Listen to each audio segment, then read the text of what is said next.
Assalamualaikum warahmatullahi wabarakatuh. Perkenalkan, nama saya Keisha Nora Pambudi dari kelas 10 PPLG 6 absen 13.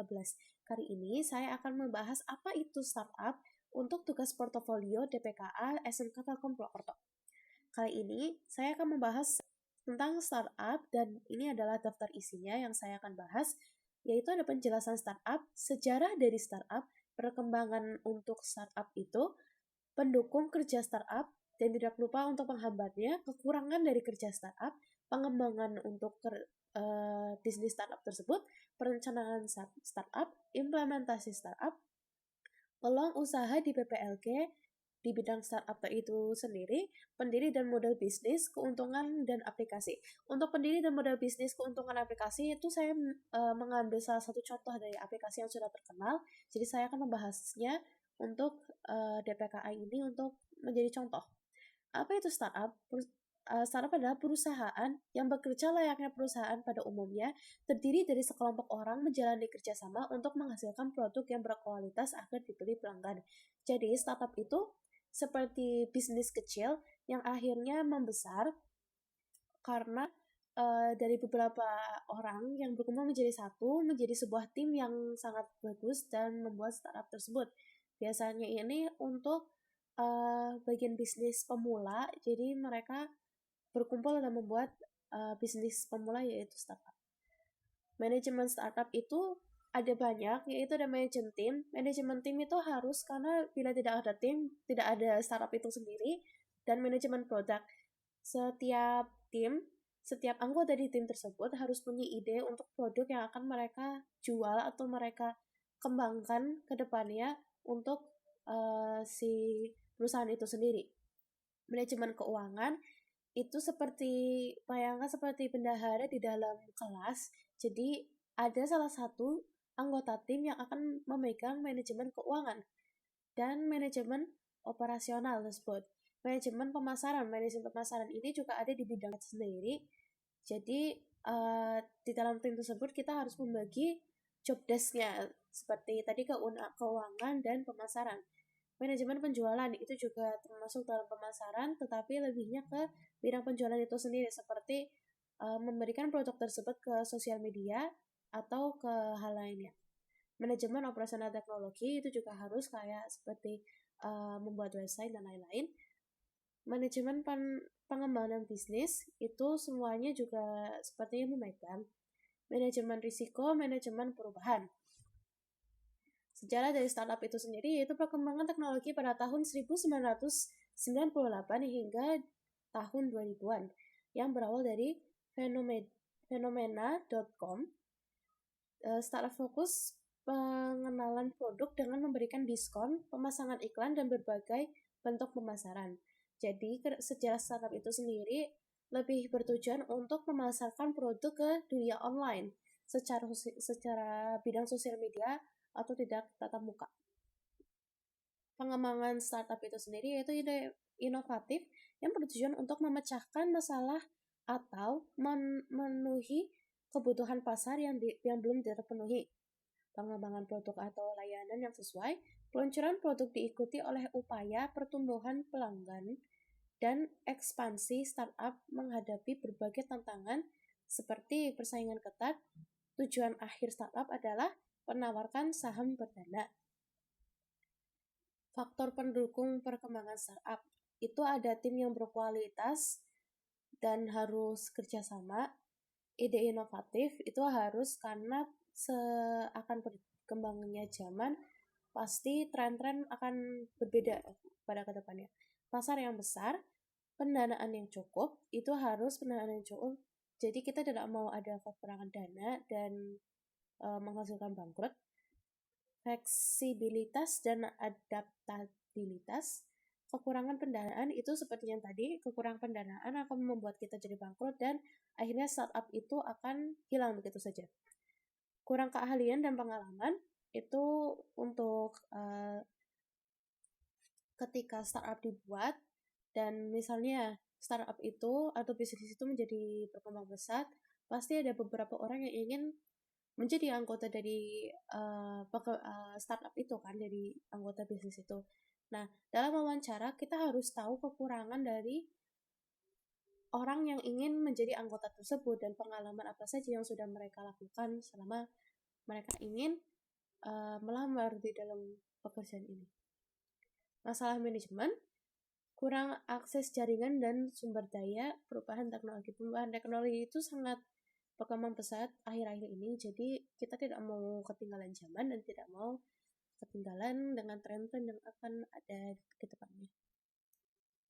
Kekurangan kerja startup, ketidakpastian keuangan. Keuangan itu sangat penting dalam startup dan menerima kompensasi yang lebih rendah dibandingkan dengan perusahaan besar. Jadi ada di mana yang karyawan atau orang yang bekerja di situ lebih mementingkan gaji yang diberikan daripada apa yang kita lakukan. Bila saja ada salah satu karyawan yang bekerja untuk hobi, itu adalah sesuatu yang bagus. Jadi mereka tidak mementingkan gaji, tapi tidak mungkin manusia tidak mementingkan gaji.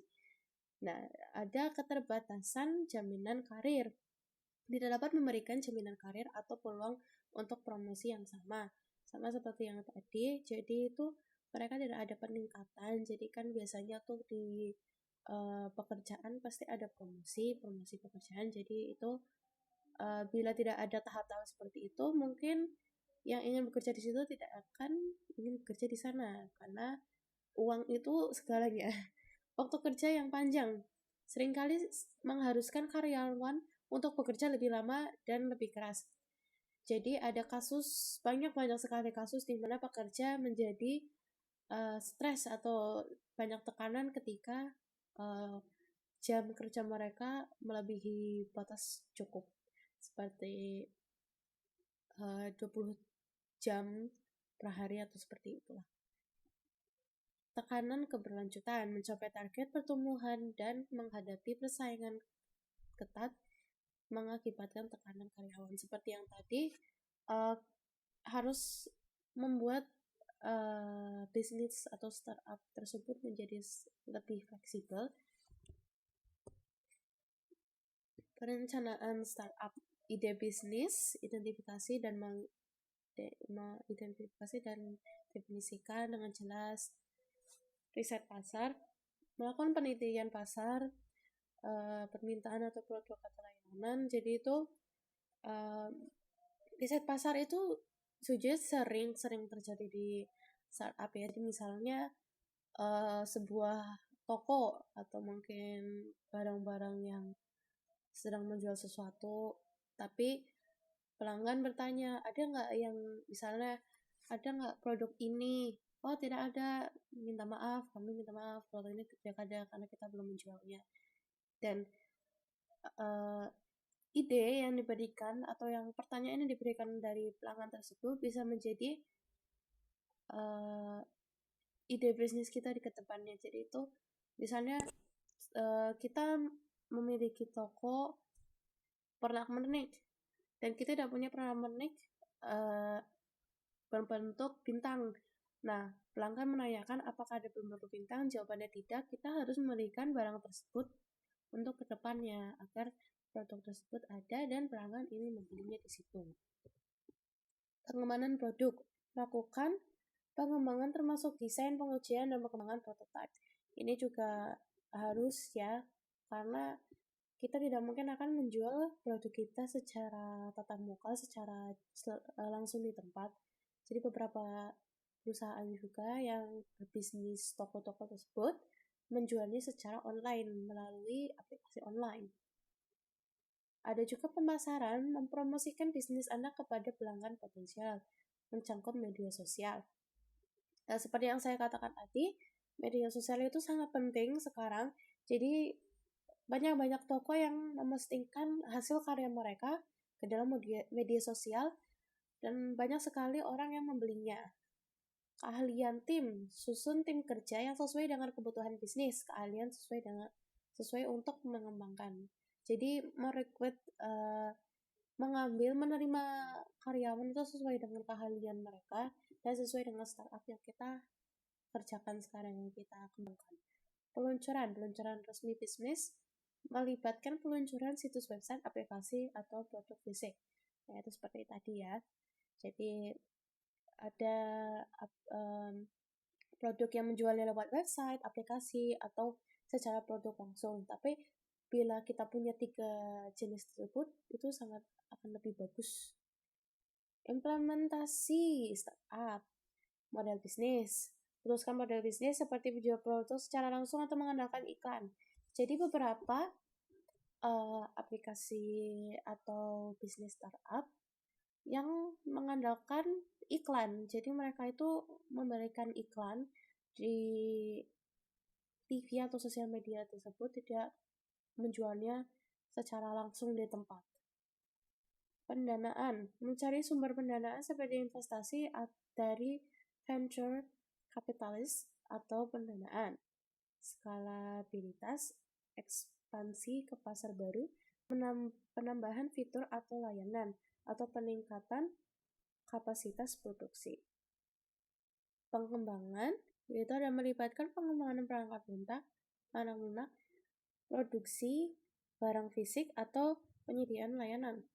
Pelanggan, ada pelanggan juga ya. Identifikasi dan kenali pasar target, lakukan riset pasar dan validasi konsep. Itu seperti yang tadi saya jelaskan. Pemasaran, memperkenalkan produk atau layanan kepada pelanggan potensial.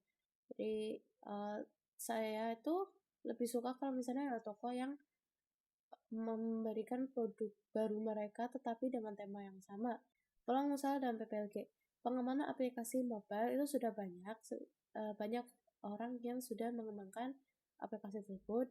Ada game development itu juga sudah banyak sekali karena banyak orang yang suka bermain game dan akhirnya membuat game dan game tersebut bisa dijual. Manajemen basis data, AI machine learning, AI itu sudah begitu berkembang pesat ya, di mana saja kalian akan menemukan AI. Dan desain website juga banyak, tetapi tidak begitu dilihat oleh banyak orang. Tetapi hasil-hasil yang mereka buat itu bagus dan harganya cukup terjangkau bila ada yang punya duit. Contoh aplikasi. Jadi saya mengambil satu aplikasi untuk contoh startup ini, yaitu pendiri Shopee, gitu ya. Kita memilih Shopee. Pendiri Shopee dan model bisnis didirikan oleh C Limited atau perusahaan teknologi basis di Singapura, diluncurkan pada bulan Desember 2015 dengan model bisnis menerapkan penjualan produk secara e-commerce atau pembelanjaan online. Pedagang dan merek apapun bisa bergabung di platform. Jadi ada banyak aplikasi yang berbasis menjual produk secara online, tetapi produk tersebut harus dari toko tersebut. Itu membuat banyak orang tidak karena kayak misalnya baru pertama kali ini pakai produk tersebut terus tidak cocok, itu juga berpengaruh karena harga dari produk aplikasi branded itu sendiri dengan harga yang dari aplikasi lain itu berbeda. Terus keuntungan di tengah pandemi. Jadi waktu pandemi kemarin banyak orang yang mementingkan pembelajaran secara online dan mengirimkan paket gitu ya. Itu pada masa-masa pandemi COVID-19, Shopee mengalami pertumbuhan yang signifikan atau pesat karena peningkatan permintaan untuk pembelian online yang praktis. Karena pembelian online itu memang memudahkan hidup ya. Cuman hanya kerja sebagai kurir akan berkembang pesat juga. Terus ada perluasan beragam sektor pembayaran digital, logistik, hiburan, dan gaming melalui entitas-entitas kelompok C Limited. Jadi Shopee ini menggunakan pembayaran secara online, yaitu ada juga Shopee Pay atau enggak kita top up gitu ya, top up di Shopee Pay. Dan ada juga COD itu bayar langsung di tempat. Dan ada juga yang menggunakan kredit card. Ekspansi cepat, memperluas operasi di Asia Tenggara termasuk Malaysia, Indonesia, Thailand, Filipina, dan Vietnam. Jadi ekspansinya itu cepat dan luas ya. Oke, sekian dari saya. Terima kasih.